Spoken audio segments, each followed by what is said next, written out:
Hi everyone and welcome to the season 2 of the Emazing Tennis Podcast. In this season, I will be interviewing a lot of coaches and a lot of players that have been on tour or are on tour currently and their insights and experiences of what it is to be on a professional tour. Hi everyone and welcome to another episode of the Emazing Tennis Podcast. I already introduced you, Alex, so welcome. I'm so happy you're here with us. Thank you for having me. It's such a pleasure. I'm so excited for our talk today. Me too. I've been looking forward to this conversation for a long time. We've been talking about getting you on the podcast, and we feel like we have so much to talk about. So I don't even know like how long this episode is going to go today because we have a lot in common. As I said, Alex is currently coaching, and we go a long way back. We were teammates at Baylor University, and then she went off into the coaching world. I went to playing and coaching, now playing again. So yeah, I just want to, first of all, just introduce yourself a little bit to the audience and tell us a little bit more about yourself than the introduction that I have for you. Yeah, well, obviously, like you said, we've known each other since college. We were college teammates at Baylor, and I'm sure, like looking back, we've both learned so much from our time there. And I definitely took a lot of what I learned into the coaching world, and I got into coaching literally the week I graduated from Baylor at University of New Haven. So I just jumped right into it. But yeah, my background, 8 years in collegiate coaching, and on the side, I coach paddle and, private lessons as well, but definitely have a love for the sport and continuing that throughout my life. But I can't seem to step away from it. Yeah, so you're really, I know we spoke personally, but you told me that you do enjoy the college coaching. Do you see yourself staying in it like long term, or you're thinking more of paddle and like that direction? I think coaching at the collegiate level right now is extremely challenging and nuanced. There's so many different things that are coming up on the radar for us coaches, especially at the mid-major level. I think whenever you're at the Power 5 level, like we played at, it's almost like a protected class because everyone's always going to want to play there. The money's always going to be at those schools. And we're kind of that school that's in the middle and struggling financially, struggling to recruit players to really make a difference. And so with things that are changing, with the NCAA settlement, different roster requirements, things like that, among many others, are making it challenging for coaches at my level. So right now, at this point in my life, I still love college coaching, but it's getting a bit more difficult to see the future of it. That's the best way I could put it. Yeah, that makes sense. But you've had a lot of success, and I think you're doing a great job, especially being a female. I think it makes, I don't know if you would agree, like being a female coach, because you're girls coach right now, like that, do you think that makes a difference between female coach at the university, obviously in the girls team, that's what we're talking about, is versus a male coach? Does it play a big role? I've actually been thinking about that recently because I think I've struggled throughout my career like any coach does, right? Because you want to be the best. And for me, I've adapted different coaching strategies to find exactly what works. Every single year is different. But as a female coach, and like I said, I've thought about it, it's so challenging still. It's very challenging because it's still not common. It's not as common as you would think. And especially when these players are developing and they're playing at these academies or lessons, they're around males. And so even if they think they want a female coach, when they get into the environment, it's a little bit different. And, I can't really put my finger on what it is. I think the age is also a challenge because I'm still fairly young, so it's that line. They want to be friends with me and they want to get closer. And they've told me that before because I've asked them, I feel like there's a bit of a lack of connection sometimes.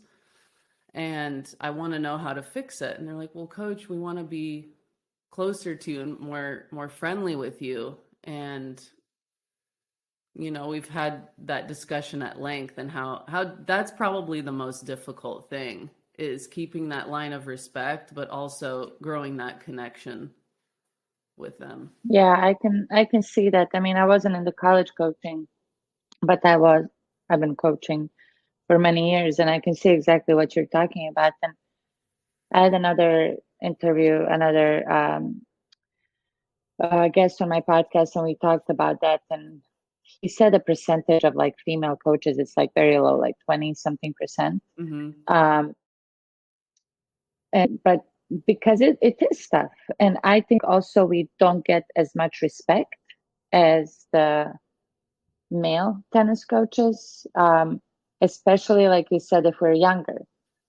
Mm-hmm. So I can definitely see that. But we have to just keep. I mean, I think I'll go back into coaching when I'm done playing. That's why I'm saying we just have to just gotta keep getting better, keep putting ourselves out there, keep trying to make an impact in others, players' lives, tennis on court, off court, and I think we can really impact a lot of lives, and Mm-hmm. a lot of these we can make changes. So I think you're doing an amazing job with that. But how do you see that? So, okay, I did not mention this is gonna be my this is the first episode of the second season. Right. Okay, so I've had I think 36 episodes in my first season, and it almost lasted like a year and a half. And a lot of coaches, just different kind of like more broad tennis subjects, just different things. But now, since I am on trying to make a comeback, okay, I need to stop saying trying because I You am are. making a comeback. I'm doing it. I'm not trying anymore. I'm doing it. I want this podcast to be about mostly life on tour, about players, and then like from players' perspective, from coaches' perspective.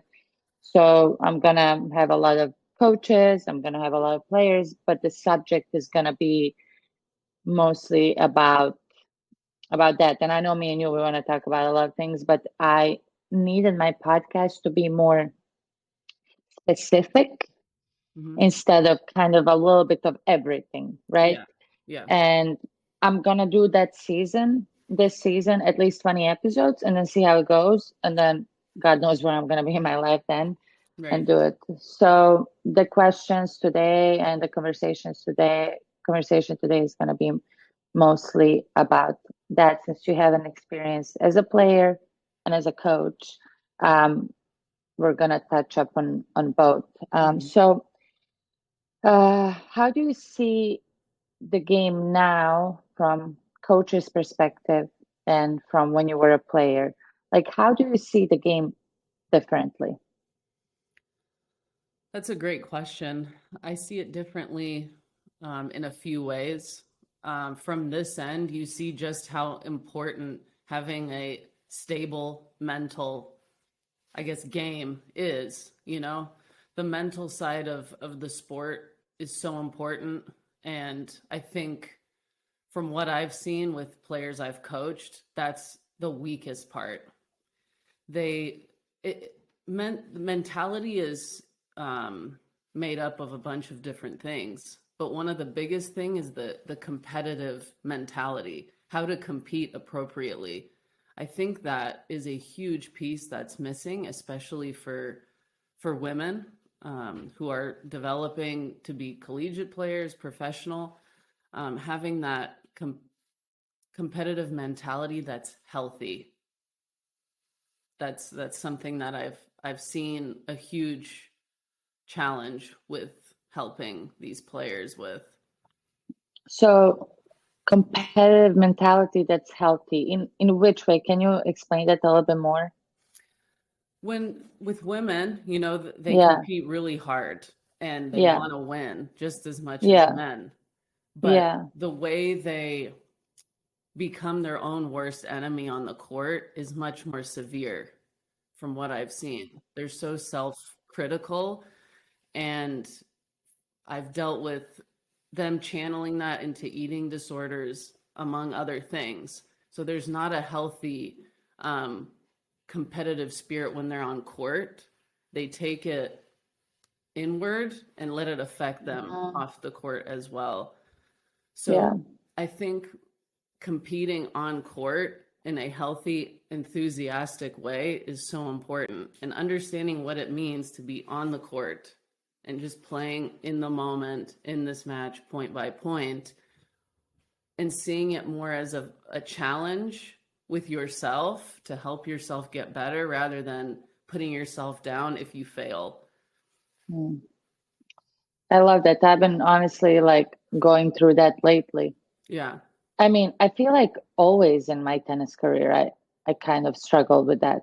And maybe that's why also when you look at the top, and on the women's side, there's not that much stability there. You always see new players coming in. There's no steady players, not like on the men's side. So that's a great point, because I mean, and I've spoken to, after I don't know, when I was now in California and playing those tournaments, I'm like, oh my God, I don't know if I can do this. Why am I doing this? And then you're so self-critical, like you said, instead of focusing on that task at hand, focusing on what I'm working on now, improving at that and seeing. But then when I sit down, when I analyze it, when I write it down, I'm like, okay, well, I actually improved.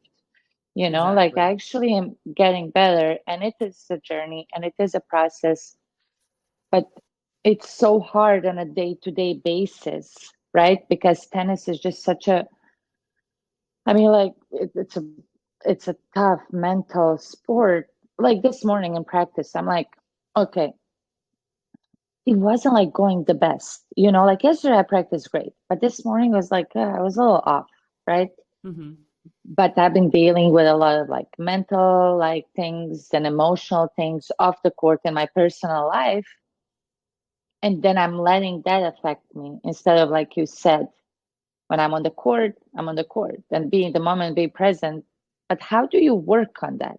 How do you actually work on that? Is it like a self-talk? Have you done anything with your players or with yourself that you've seen it's helped you or it's helped them? What would your advice be to be in the moment and be present and block out the external noise? Definitely. I've tried a few different things with my players. One thing that worked, not for all of them, but for some, is having a meditation before the practice, because it separates what you've done before you got to the court and what you're about to do on the court. And I think just having that moment to yourself where it's just you, your thoughts, and they put headphones in and I send them a meditation, or it's just some really soft yoga music. And so they sit there and they think, and I just give them 5 minutes before practice, and they look inward and they focus on them and what they want to achieve in those 2 hours or however long the practice is. And they go out a little bit more refreshed and attentive, engaged than they would be just coming straight from class and jumping into the warm-up, where they're carrying that load into what we do and the job we're supposed to get done. So that's I like that strategy that we've used. But it doesn't, like I said, it doesn't work for everyone. And I've had girls struggle with it because they can't focus. They can't sit for 5 minutes. Their mind wanders. So it's not for everyone, but it does work for some. So it's worth a shot. It's another thing with the meditation and the whole thing. It's I still didn't get to it. I tried at one point and like, okay, I'm gonna do it, and then like got an app, do this, do that, but I just don't believe yet that it works, Yeah. So I'm Yeah. like, why would and does it like actually work? Like this is so hard for me, so like why would I? And like, but you hear so many people say so many positive things about it, and but I feel like even if I just sat down, like you said, 5 minutes, and I was like forced to sit down for those Hmm. 5 minutes, right? Like that would be, like that would be just, I don't know. I can try. Maybe I'll try today before my afternoon practice. I'll let you know how it went. Yeah, I think with anything comes practice. The more you do it, the better you get at it. And I think it's a real strength when you're able to sit with yourself quietly and not think about anything.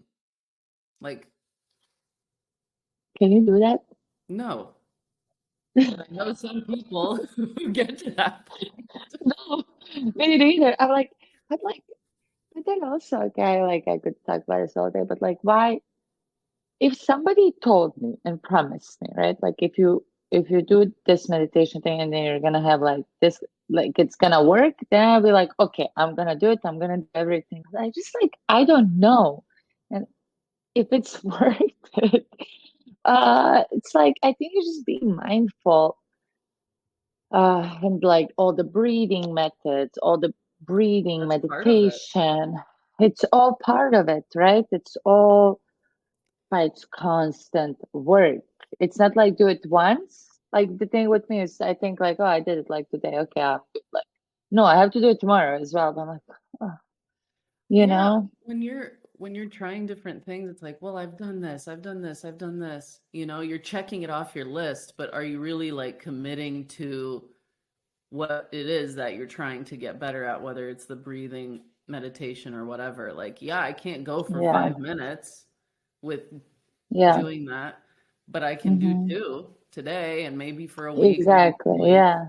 and then maybe I can expand it. Like, I know that I can do that. And I used to not be able to sit for 5 seconds without having something. It's very, Yeah. very difficult. Yeah. Same. I mean, so it's so tough. And I honestly like my problem is I think that it's waste of time. I could be Mm, doing something or thinking about something, like yeah. but I should not be looking at it that way.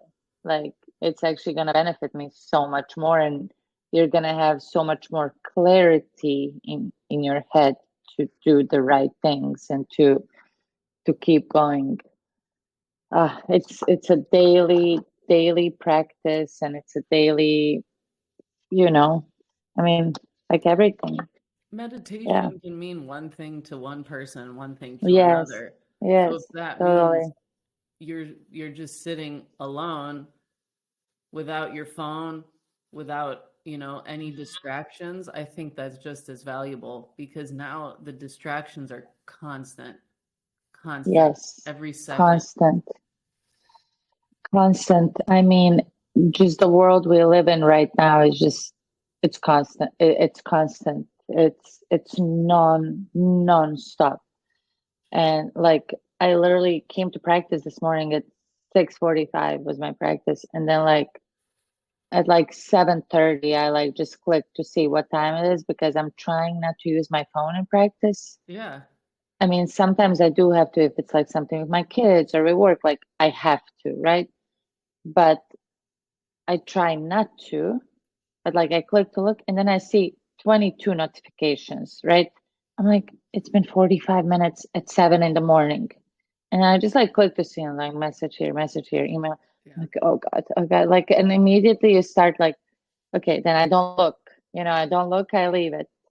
Because if I do, then it's I don't know, but it's about finding that balance, prioritizing things, what's Mhm. important to you, and then when you have time later, responding to the things that are not as important. That's what I've been at least working on. Yeah.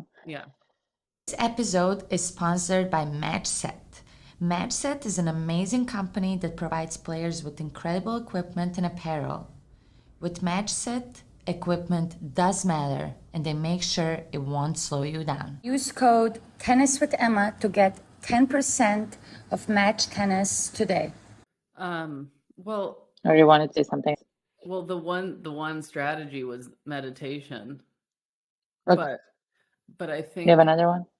well, they're so simple, going to your towel, writing in your notebook, things that will trigger you to refocus, I think are so valuable, and they get ignored because they're simple. It's not this complex thing about with your therapist, and they told me to throw one arm up and one arm to hit the ground and then twirl 3 times. You know what I mean? It's so simple.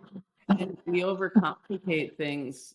Yeah, I agree. But that's also with tennis. Don't you agree? The more you simplify it, the better it is. Exactly. But nowadays, everybody's trying with something extra, and that's especially bad for overthinkers like myself. Exactly. So if I have a coach that's then I'm overanalyzing, overthinking, and now I don't even know what I just did. It's so important to simplify things with the little things like that, or and to me, what helps me, honestly, I've tried a few times before the matches, is doing this breathing. I count 4 in, then hold 4, then breathe out 4. Yes. Then I do 5, 5, 5, 6, 6, 6, and I try to get to 10 without losing focus. And then I notice it's form of meditation, because then all I'm thinking is about that breathing. My mind is not thinking about anything else, right? So I've been doing that lately. And then when I come in the match, when the anxiety or the stress or the nervousness starts coming in, I turn around to my towel, like you said. I mean, I didn't do the whole 4, 5, 6, 7, 8, 9, 10, but I do the 4. Yeah. 4, 4. Okay, go. And then he's like, time violation. I'm kidding. but it helps. It helps a lot. Yeah. So finding, like you said, it's not that one thing works for all of the girls on your team. Okay, works for a few, then you have to figure out, okay, what can work for the other ones, because we're all different personalities. And once you find within yourself, okay, what is that works, or you as a coach, you find what works for them and you guide them, I think it's very, very, very helpful and beneficial. Yeah. And it's important to take responsibility for yourself. That's huge. That's a huge one. Oh my God, that's a huge one. That's everything in life. Really taking responsibility. You gotta do it, because nobody at the end of the day is gonna do it for you. Nobody's gonna come today and I don't know.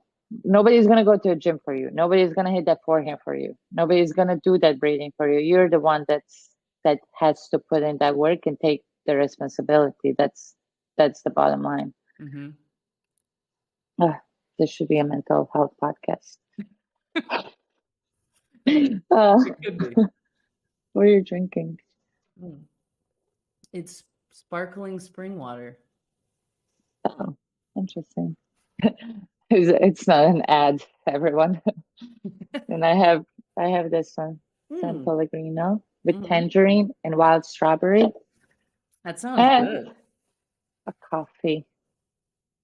What does it say? Oh, mom. Mom, a son's first love. One of my friends got this for me when I had my first. Cute. I know. Okay, so we actually covered a lot, but I was going to ask you about the mental stuff. Yeah. But we can, and this is how it is. I want these conversations just to flow as natural as possible. And absolutely, I'm sure I'm going to have you again on the podcast because we have a lot to cover. Yes. Okay, what's the best advice you have gotten in your tennis career? I looked at this question and it's so hard to answer. I know, because I don't know if I would really have to think hard about this one. Because I've received so much terrible advice, but also some really good advice.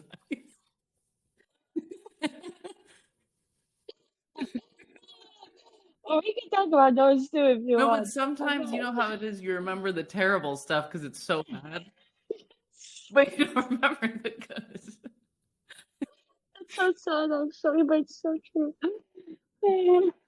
I think the best advice is finding confidence in preparation.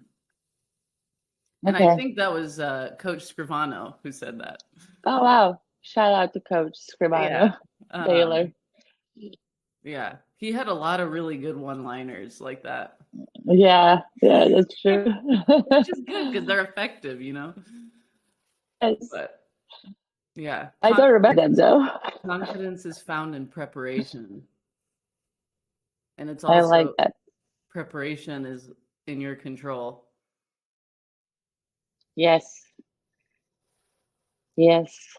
And don't you hear people, I don't know how to get confident. I don't know why I'm not confident. Well, are you doing everything to prepare? But okay, so that's where I'm at right now. I'm like, okay, I can do whatever is in my control, right? Yeah. And I know that I've done it. Like I went to practice, I did this, I did my mobility, I did my fitness, I did my journaling, I did my breathing, I did this, did that, right? But I still don't have the confidence because then we go like deeper into it. It's like, because I don't trust myself. I'm questioning if what I'm doing is correct. You know? Which part is correct? The tennis part. Like, am I doing a good job on the court? Maybe I should be working on this. Maybe I should working on that. Maybe am I doing the right thing on the serve? Is this pattern good? Is this maybe that? And I always question everything, right? Mm-hmm. So that's why I don't have the confidence. But I am the only one that can take control of that. Nobody else can do it for me. Like you said, I need to take responsibility. If I did this today, I worked on this. Okay, I execute that. You worked on that. Have the confidence in that. I'm like, oh, maybe I should have done this. You know, always questioning it. I think that's the biggest thing is thinking I could be doing this better, or actually, should I be doing that? It's like, pick something. Mm-hmm. You know, choose, like have a focus. And that's why I think having, the right people around you to help you keep a clear focus on today, this week, whatever, having the smaller short-term goals, I think is actually very valuable. Long-term goals, obviously, we know what you want, to accomplish. But what is it in the next week? What do I want to get really good at? And in the next match, I know I can count on. Yeah. Because if your head's all over the place because you're not sure if what you're doing's right and if this is the right thing you should be working on, and you change your mind so many times, it's going to really show up. I agree. You feel that way. Yeah, I think so too. And it's not just me. I'm sure there's a lot of players out there that are going through the same thing. That's why we're, talking openly about this. Yeah. And with that too, you gotta, I don't know, I'll let you know if the confidence comes or not. Mm-hmm. Mm-hmm. We'll see. Okay. What do you think, what separates a player that's around like 500 in the world and the player that's around top 100? Yeah, I think a few things. One of the biggest is their physical fitness, their strength, their endurance, and having confidence in their movement. I think that's a big difference maker. Of course, some people take things to help them with that, but naturally, I think if you spend a lot of time developing that, that includes flexibility as well. You know, every part of your physical fitness and well-being is huge. And I think some people are so focused just on tennis around that like 500 level that they're not really worried about the physical aspect and spending the necessary time on that, because they're thinking only about the results. I need to win, so I need to practice. And they're not able to move to the best of their ability to hit the ball the best way they can and want to. Yeah. Move efficiently. I would. Yeah. And another thing is understanding who they are as a player. Like, what is it when you play and develop the point? What is it that you want to accomplish in that point? Like, I think a lot of people, or players, I should say, don't think about that. I think they just think about getting the ball in and hitting really well and hitting really deep. But why? Where? How? And developing points to accomplish the goal. I want to finish the point with my forehand or whatever it might be, you know? Yeah. Just knowing your identity and also being really, one of the things that I love about, you know, Jocko Willink, you know who that is? He always says, like, be hard to kill. Make it really hard for someone to kill you, right? But if you can apply it to tennis as well, like if you do everything in your power to make yourself, then you'll probably be successful, because not everybody is doing everything really to the best of their ability. And, you know, making yourself a very versatile player to be able to move to everything really well, hit any shot from anywhere in the court.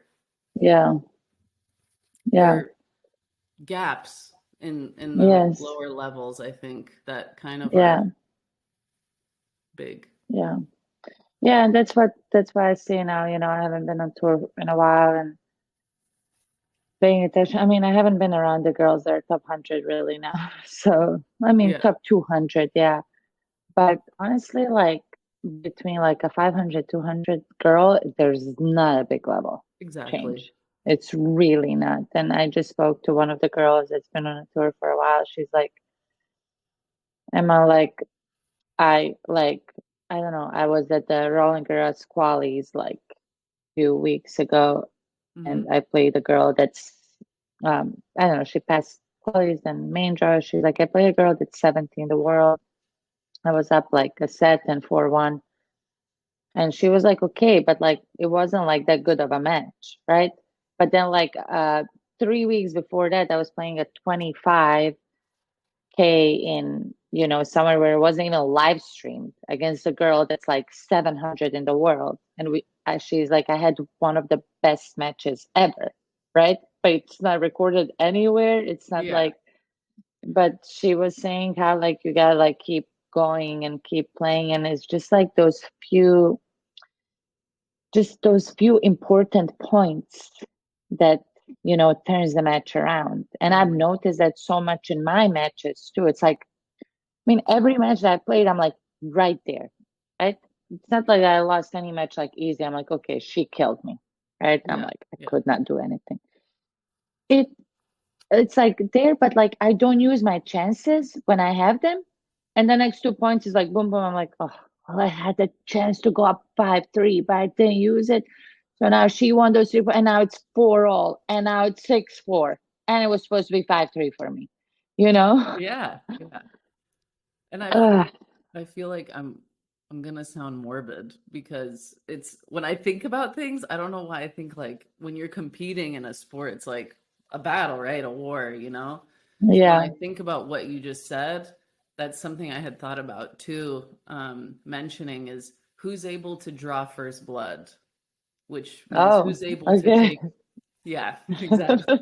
Who's able to take that first step of aggression and, you know, advantage over their opponent. And Yeah. I think that comes from also understanding who you are and what you want to do on the Yes. point. Yes. 100%. 100%. That's also another thing. Like I was trying to find myself again after all these years. I'm like, I think I got it, but then I'm like, I'm lost. I'm like, oh, I'm doing this, trying to be something that I'm not, Yeah. right? Like you're trying, I'm like, why am I trying? This is not who I am. Okay, if this works for X, Y, and Z player, right? Like it doesn't mean it's gonna work for me. I need to find myself ultimately, and then you have a team of people ideally that can help you with that, right? Mm-hmm. But ultimately, you need to know who you are and what your identity is, and stay true to it.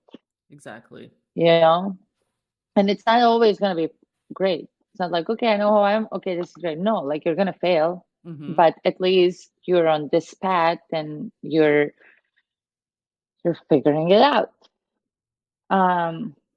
Okay, we don't have that much more time, so and I don't like those 3 hour podcasts because when I see like somebody, but some of them are like really good, right? But like if I'm listening to a podcast, like maximum like 20 to 30 minutes, when I see it's more than like an hour, I'm like, Really? do I I want to love listen? long ones. Really? Actually? Yes.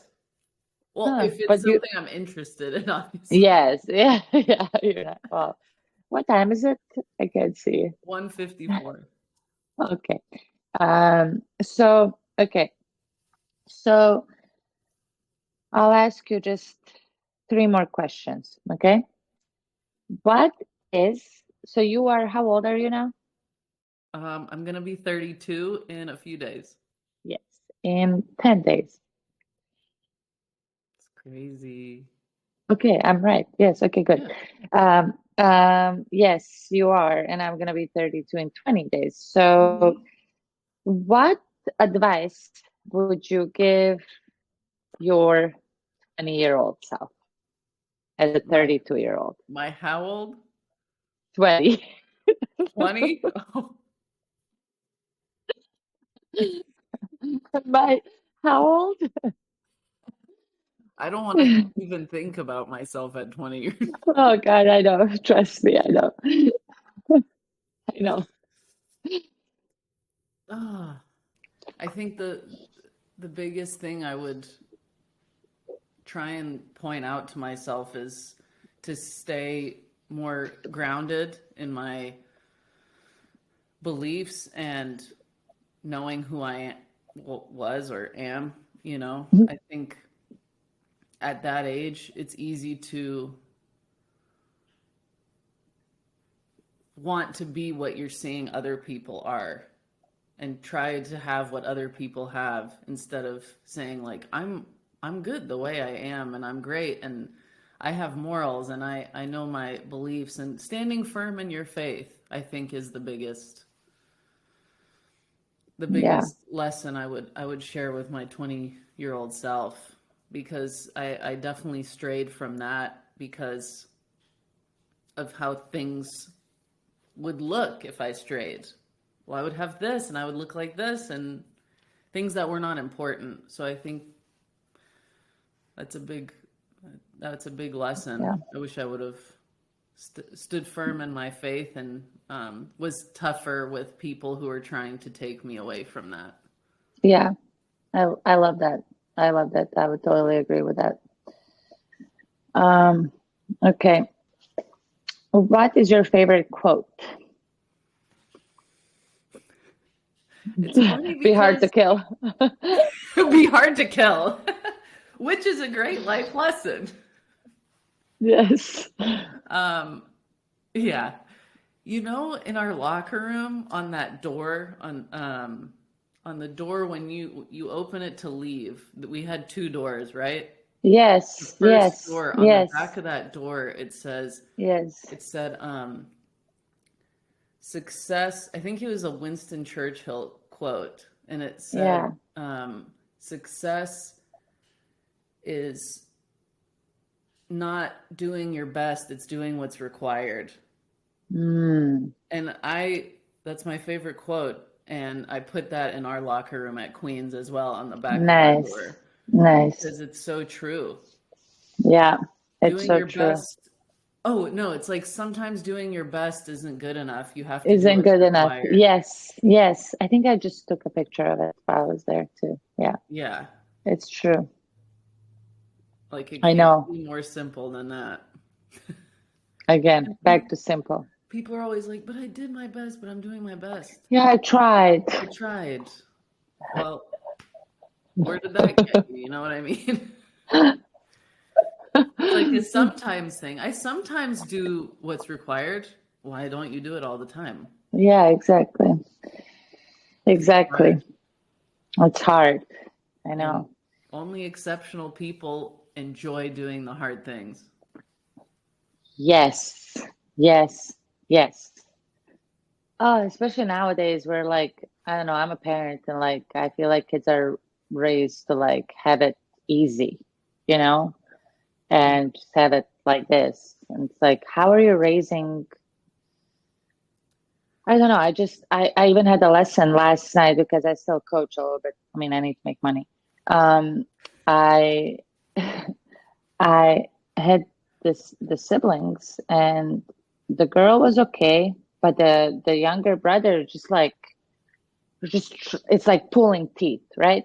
And so Yeah. I sent like a message at night to the mom. I was like, she's doing good, but he, like you need to sit down with him and talk to him if this is what he wants to do. Otherwise, it's like waste of his time, your money, my time, where I can just work with a girl.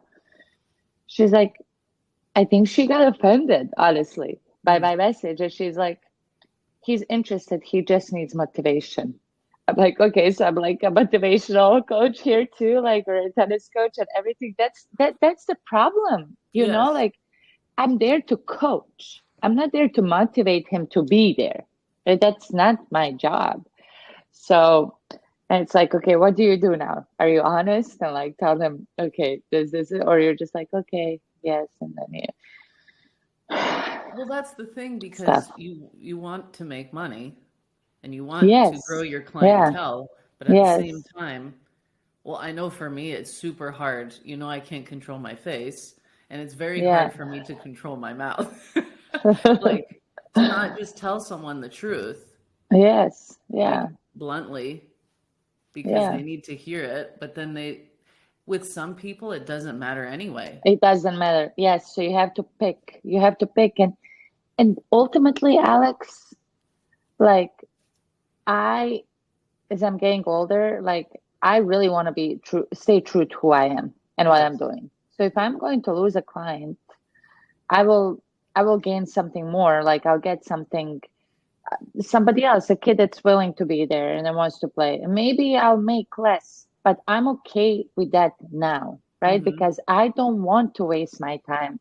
I know what I'm capable of, and it's like easy to like, especially tennis coaches, it's easy to just be like, okay, well, it's okay. It's an extra hour, right? To like just make money. But like, I don't want to grow old, like doing things that don't fulfill me. I'll honestly, and I really mean that, I'll honestly make less money, but stay true to who I am than just keep the clientele. And I'm guilty of it. I've done it throughout my career. Of course.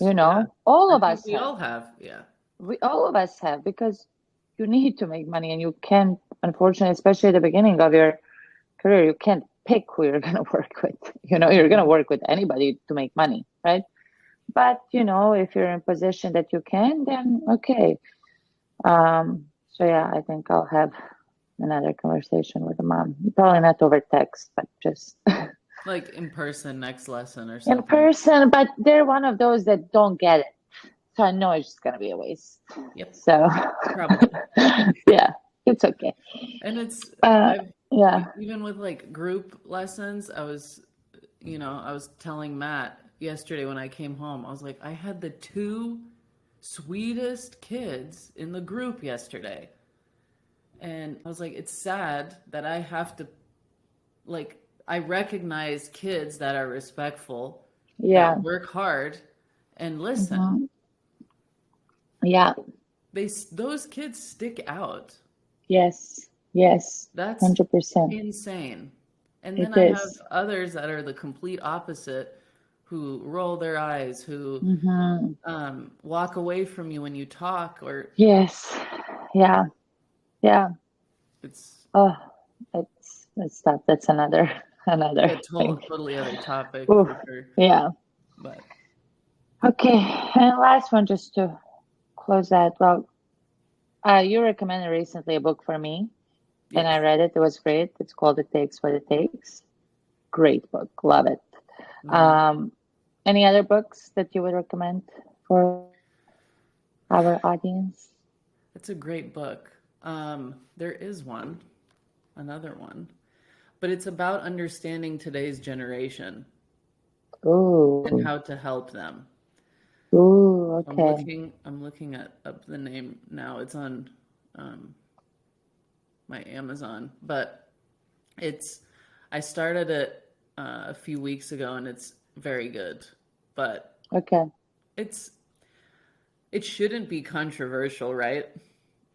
But it kind of is, because I think it's important for coaches to not be afraid to coach.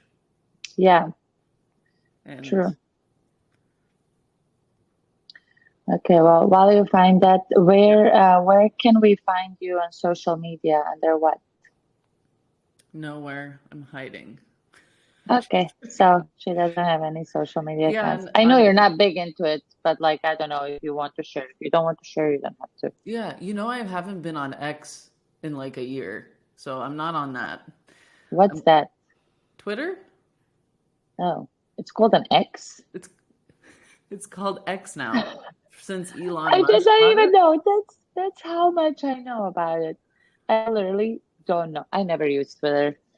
Never. Yeah, but my Instagram is my full name, Alexandra, and my last name, Leatu. It's very simple. I haven't changed. Did you find the book? No, you I haven't. I was going to ask you. But it's upstairs. Great. Maybe you can link it after. Okay, I will. Thanks. I don't know. Amazon orders only go to like certain. It's okay. It's okay. I'll link it. But this was great. Thank you so much for being on my podcast today and for all of your input. It was great talking to you. And I'm sure I'm going to have you maybe in the season 3, whatever that season is going to be about. We can just call this part 1. Maybe, yes. Let's call this part exactly. I like that. Thanks for having me. And hopefully we shed some light on some helpful topics and help some people. I hope. I'm sure. I think it was great. A lot of great things we touched up on today, and I'm excited to release this one. And I'm excited. You're my first guest on season 2. Very special. Thank you so much for supporting and listening to our podcast. Make sure to follow us on social media. And be sure to listen to next week's episode of the Emazing Tennis Podcast.